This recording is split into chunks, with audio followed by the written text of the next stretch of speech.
કાઠી દાયરો કહેવાય. અને તું તો ફાતડો શું? ફાતડો દેવાય જ ખબર, દેવાય જ ખબર. તું ફાતડો શું? આ મેઘરાજ ભાઈ સામે સિંગ ચણા મમરા વેચવા વાળા નથી, સામે પણ એ જ છે કે જેના લોહીમાં પણ શૌર્યતા વહે છે અને એક કલાકાર થઈને આવી રીતે વાણી વિલાસ. આ કલાકારની ભાષા નથી. આ તમારા પ્રશંસકો, તમારા ચાહકો તમને આ ક્રિમિનલના વેશમાં જોવા નથી માંગતા. શું તમારા ચાહકો એવું ઈચ્છે કે દેવાયત ખબર એક ક્રિમિનલ છે? હું કાંઈ એફિડેવિટ વાળો કાઠી નથી. જેવી જેને કહેવાય ને કે આમ આવી જાવ મેદાનમાં, સામેવાળાને ઉશ્કેરવા જેવી, સુરાતન ચડાવવા જેવી બાબતોનો પડકાર એક કલાકાર થઈને કરી રહ્યા હતા. અરે ભાઈ, સામે સિંગ ચણા મમરા વેચવા વાળા નથી, સામે પણ એ જ છે કે જેના લોહીમાં પણ શૌર્યતા વહે છે અને એક કલાકાર થઈને આવી રીતે વાણી વિલાસ. આ કલાકારની ભાષા નથી. આ ઇતિહાસના પન્નાઓ પર લખેલી લોક સાહિત્યની શૂરવીરતાની વાતો જે એકદમ જેને કહેવાય કે શૌર્યતાથી રજૂ કરે છે એવા દેવાયત ખબર એ શૂરવીરતાની વાતો કરતા કરતા ક્યારે એ શૂરવીર થવાના પ્રયત્નોમાં ક્રિમિનલ બની ગયા. આ બાબતે આજે ગુજરાતના જે સાહિત્ય પ્રેમીઓ છે એને ચકડોળે ચડાવ્યા છે. અરે ભાઈ, જે લોક સાહિત્યનો ઇતિહાસના પન્ના ઉપર વાતો છે એ અલગ વાત હતી. અત્યારે લોકશાહી છે અને કલાકાર જ્યારે ડાયરાના કલાકાર દોઢ ડાયા થવા માંડે, પોતાની જાતને જ્યારે એ સૌથી ઊંચા અને બળવાન માનતા આવે ત્યારે શું પરિસ્થિતિ થાય? એક ડાયરાનો કલાકાર ક્યારે અને કેવી રીતે ક્રિમિનલ બની જાય?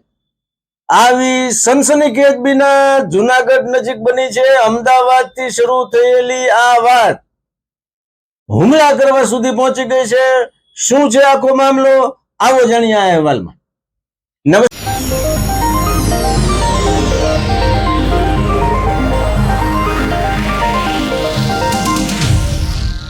નમસ્કાર, ઇવનિંગ પોસ્ટના ડિજિટલ પેજ ઉપર હું છું આપની સાથે ફરી એકવાર કુમાર. લોક સાહિત્યની વાતો પીરસતા પીરસતા એક કલાકાર એવા દેવાયત ખબર ક્રાઇમના રસ્તા ઉપર ચાલવા માંડ્યા.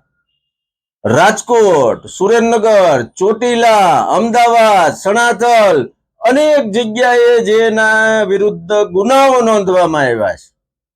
આવા આ દેવાયત ખબર ફરી એકવાર જુનાગઢમાં હુમલો કરવાના, રિવોલ્વર બતાવવાના સહિતના પ્રકરણે ચર્ચાની એરણે છે. પહેલા તો શું છે આખો મામલો એ ડીવાયએસપી શું કહે છે સાંભળો. ગઈ તારીખ 12/8/25ના રોજ તાલાલા પોલીસ સ્ટેશન વિસ્તારમાં એક ક્રિષ્ના ફાર્મ હાઉસ આવેલું છે. એ ક્રિષ્ના ફાર્મ હાઉસમાં ધ્રુવરાજસિંહ રામચંદ્રસિંહ ચૌહાણ, તેના ડ્રાઈવર તરંગ અને એના કુટુંબી ભાઈ રાજેન્દ્રસિંહ આ લોકો ત્યાં રોકાયેલા હતા. અને એ લોકો ગઈકાલે આશરે 11:30ની આસપાસ સોમનાથ મંદિર દર્શન કરવા માટે જવા માટે નીકળ્યા. એટલે એ લોકો ચિત્રોડ ફાટક તરફ આગળ વધી રહ્યા હતા. એ અરસામાં સામેથી એક બ્લેક કલરની એક ફોર્ચ્યુનર ગાડી જે નંબર પ્લેટ વગરની હતી એ આવી અને સીધી આ લોકોની ગાડીમાં, આમની જે કિયા ગાડીમાં આગળના ભાગેથી જોરદાર ટક્કર મારી. તેમજ ટક્કર વાગતા આ જે ધ્રુવરાજસિંહ છે પોતે જ ગાડી ચલાવતા હતા, એમણે એનાથી બચવા માટે ગાડી પાછળ લીધી. તો પાછળથી એક ક્રેટા બ્લેક કલરની હતી, એણે પણ પાછળથી ટક્કર મારી. એમ આમની ગાડીને આગળ પાછળથી જોરથી ટક્કર મારી અને રોડની સાઈડમાં ઉતારી દીધેલ. ત્યારબાદ આ જે ફોર્ચ્યુનર ગાડી છે એનો ચાલક ગાડીમાંથી ઉતરેલો અને એણે બુકાની બાંધેલી હતી. એ બુકાની ઉતરી ગઈ તે વખતે ધ્રુવરાજસિંહ એ વ્યક્તિને ઓળખી ગયા કે આ વ્યક્તિ દેવાયત ખાવડ છે. અને એની સાથે બંને ગાડીમાંથી આશરે 12 થી 15 જણા બુકાની બાંધેલા હતા, તમામ ઉતર્યા અને બધા લોખંડના પાઇપ વડે આ ધ્રુવરાજસિંહને શરીરે આડેધડ માર માર્યો. તેમજ તેની ગાડી હતી એને પણ એમણે તોડી નાખી, નુકસાન કર્યું. ત્યારબાદ આ જે ધ્રુવરાજસિંહ પાસે એક એણે ગળામાં સોનાનો ચેન અને લોકેટ હતું તે પણ એમણે ઝૂંટવી લીધું. તેમજ ગાડીમાં 42,000 રૂપિયા રોકડા હતા એ પણ તેમણે ઝૂંટી લીધા. તેમજ આ જે બનાવ એની સાથે બન્યો એની ફરિયાદ ન કરે એના માટે એને ધમકી આપી અને રિવોલ્વર બતાવી અને જાનથી મારવાની ધમકી આપી. ત્યારબાદ આ તમામ આરોપીઓ પોતાની બંને જૂનાગઢમાં બનેલા આ બનાવે ચકચાર તો જગાવી છે અને ગંભીર કલમો નીચે ગુનો નોંધવામાં આવ્યો છે. જુઓ મિત્રો, ડીવાયએસપી સ્પષ્ટ શબ્દોમાં કહે છે સીસીટીવી ના પુરાવાઓ મળી રહ્યા છે, આરોપીઓ ફરાર થઈ ગયા છે, એને શોધવા પોલીસ સખ્ત કાર્યવાહી કરી રહી છે. બીજી તરફ આખા બનાવનું ઉદ્ભવ સ્થાન એવા સનાથલ નજીકના એ લોક ડાયરાનો જે કિસ્સો છે ત્યારે પણ ચર્ચાસ્પદ બન્યો હતો. હું કાંઈ એફિડેવિટ વાળો કાઠી નથી, જેવી જેને કહેવાય ને કે આમ આવી જાવ મેદાનમાં, સામેવાળાને ઉશ્કેરવા જેવી, સુરાતન ચડાવવા જેવી બાબતોનો પડકાર એક કલાકાર થઈને કરી રહ્યા હતા. અરે ભાઈ, સામે સિંગ ચણા મમરા વેચવા વાળા નથી, સામે પણ એ જ છે કે જેના લોહીમાં પણ શૌર્યતા વહે છે અને એક કલાકાર થઈને આવી રીતે વાણી વિલાસ, આ કલાકારની ભાષા નથી, આ વાણી વિલાસ છે. દેવાયત ખવડે જે કર્યું છે એની સામે દેવાયતભાઈ ખવડ, સાંભળો તમે શું કે છે આ મેઘરાજસિંહ. જે દેવાયતની સનાતરમાં પત્તર ઠોકી હતી હું પોતે 20 વર્ષનું છોકરું, એને કોઈ વસ્તુની ખબર પડે નહીં, એની ઉપર હાથ ચાલાકી કરીને દેવાયત એમ કે હું મરદ છું. એટલે ફાતડા તારા જેવો તો ફાતડો કોઈ નહીં. મરદ છું એટલે ફાતડા તારા જેવો તો ફાતડો કોઈ નહીં. તે છોકરા ઉપર હાથ ઉપાડ્યો. અરે મરદ માણા હોય ને મરદ ની સામે, રામભાઈ સામે આય, મારી સામે આય, તું છોકરાને મારસ? હૈત તારી જનેતા ઉપર જ, હૈત તારી જનેતા. તું છોકરાને મારસ? હૈત તારી જનેતા ઉપર જ, હૈત તારી જનેતા. તારી જનેતા ઉપર હૈત થાય. તે ધ્રુવ ઉપર હાથ પડે, ધ્રુવ એટલે છોકરું છે એ હાવ, અને છોકરા ઉપર હાથ પડીને તું ગુજરાતમાં એમ કેમ કે, અને આખા એમ કેમ કે આ હું કિંગ છું. જા અહીંથી કાઠી સમાજનું તે નામ ગુરુ તે સૂર્યદેવને ઉપાસક છું તું. જા અહીંથી કાઠી સમાજમાં કાઠી દાયરો કહેવાય. અને તું તો ફાતડો છું, ફાતડો. દેવાયત ખવડ તું ફાતડો છું. આ મેઘરાજસિંહ ગોહિલ બોલે છે. અરા રાંડવા, છોકરા ઉપર હાથ ઉપાડે, શરમ નહીં આવતી? ના મારીએ કોઈ છોકરા ઉપર. મારી સામે આવ્યો સાથી સમજે, તને ખબર પડે શું ખબર પડે? અરા ફાતડા, જા અહીંથી. ફાતડો કહેવાય, શરમ નહીં આવતી તને?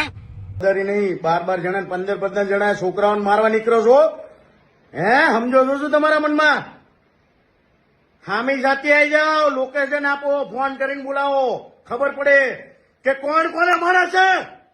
હો, બાકી આ રીતે ઘા કરવાનો છોકરા ઉપર. 20 વર્ષના છોકરા ઉપર ઘા કરે દેવાય ખબર ફાતડા. સમજે શું તું તારા મનમાં? હે, સમજે શું? એકલો બાજી લેજો, દાબી લેજો, બનો નહીં આગળ. હા, અને મારી માં ના હમ જો ના મારી આખું ઘરે તો કેજો કીધું. એકવાર ઘા કરી બતાય દેવાયત ખબર, એકવાર દેવાયત ખબર તું ઘા કરી બતાય. જો તારા ઘરે તને ના માન નાખું ને તો કેજે આ કરાશો નહીં પોસ. જુઓ મિત્રો, મેઘરાજસિંહ સ્પષ્ટ કરી રહ્યા છે કે આ કાઠી વંશની પરંપરા નથી. તમે જે રીતે હુમલાઓ કર્યા છે એના પરિણામ તો ભોગવવા જ પડશે. તાકાતના પારકા, બળાબળના પારકા, એ ઇતિહાસના પન્ના ઉપરની વાત છે. લોકશાહી છે, તમે નીકળશો તો તમે અંદર થશો અને સામેવાળા નીકળશે તો એ પણ અંદર થશે. તમે કલાકાર થઈને આવી બધી જે હરકતો કરો છો, સામાન્ય પરિવારમાંથી તમે આજે 2 પાંદડે થયા છો, એટલે તમે આ નથી કહેતા કે લક્ષ્મીજી જે છે એ ચંચળ કહેવાય. તમે જે આજે જાહો જલાલી ભોગવી રહ્યા છો એ તમારા પ્રશંસકો અને તમારા ચાહકોની લાગણી માગણીના કારણે થયા છો. તમારા પ્રશંસકો, તમારા ચાહકો તમને આ ક્રિમિનલના વેશમાં જોવા નથી માંગતા. શું તમારા ચાહકો એવું ઈચ્છે કે દેવાયત ખવડ એક ક્રિમિનલ છે? ડાયરાના કલાકાર બનતા બનતા દેવાયત ખવડ આ ક્રાઇમના રસ્તાઓ પર ચાલી નીકળ્યા છે. અત્યારે ગુજરાતની જનતામાં આ સવાલ છે કે શું આ દેવાયત ખવડ કલાકાર છે કે ક્રિમિનલ? શું એક કલાકારની મોઢે આવા હાકલા પડકારા, આવા હુમલાઓ, ખૂની હુમલાઓ, અનેક જગ્યાએ આ ટાઈપના ઝઘડાઓ કરનારા કલાકાર હવે પોલીસના સકંજામાં ગમે ત્યારે આવી શકે છે? એને છત્રછાયા પૂરું પાડનાર પણ કદાચ આ મામલે હાથ ઊંચા કરી દે એવી સ્થિતિ છે. હવે દેવાયત ખવડનો વરઘોડો નીકળશે, આવા સવાલો પણ ઉઠી રહ્યા છે. સમાજની અંદર તમે સાહિત્ય, સંસ્કૃતિ, સંસ્કારની વાતો કરો એ લોકોને ગમે છે. તમે આવા ક્રિમિનલ ને ન શોભે, ક્રિમિનલને પણ ન શોભે આવા હરકતો કરી રહ્યા છો, એનાથી ગુજરાતની જનતા સખ્ત નારાજ થઈ છે. સરકારે આ મામલે કડક પગલા લેવા જોઈએ, જેથી કરીને ડાયરાના સ્ટેજ ઉપર બેસીને પોતાને મોટા સમજી બેઠેલાઓ આવા કલાકારો કે જે ગુજરાતની અસ્મિતા, સંસ્કૃતિનું વિરુદ્ધ વર્તન કરી રહ્યા છે, એમને પણ દાખલો બેસે કે વાણી વિલાસ, બકવાસ કરવો કેટલો મોંઘો પડી શકે છે. દેવાયત ખવડ અને મેઘરાજસિંહ વચ્ચેનો આ મામલો આગામી સમયમાં શું વળાંક લેશે એની ઉપર આપણી નજર રહેશે. ઇવનિંગ પોસ્ટ ચેનલને આજે લાઈક કરો, શેર કરો, સબસ્ક્રાઇબ કરો. આભાર.